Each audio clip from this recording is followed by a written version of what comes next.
Journée noire chez les revendeurs de voitures d'occasion ici à GTA en cette journée.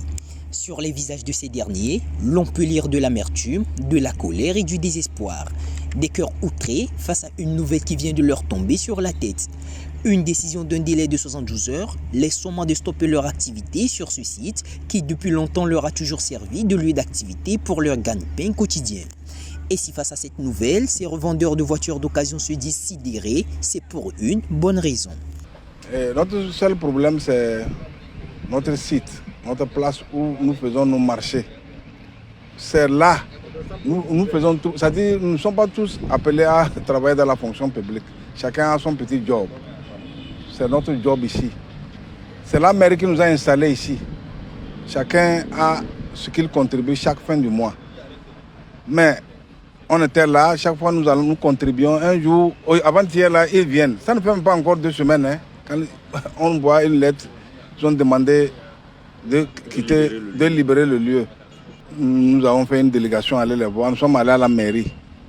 Et avec le maire, il a dit qu'il va concerter les autres mairies, voir si ils vont trouver un site pour nous.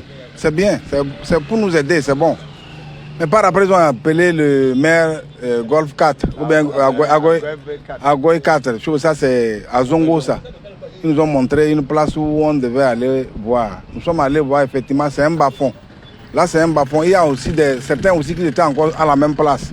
Comment les dégager? Tu vois, c'est pas facile de dégager quelqu'un.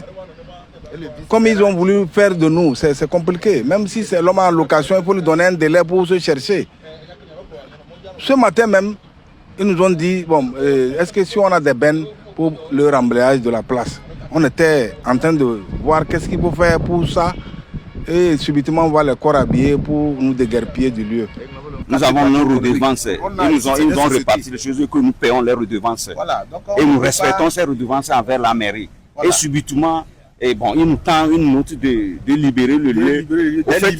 Au fait, nous ne refusons pas de quitter le lieu. Voilà. Mais là, ils n'ont qu'à nous trouver un endroit qui répond au moins à nos activités. Voilà.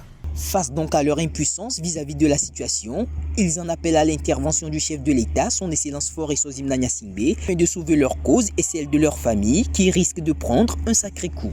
Donc les hautes autorités là, ils n'ont qu'à avoir l'œil de choses là.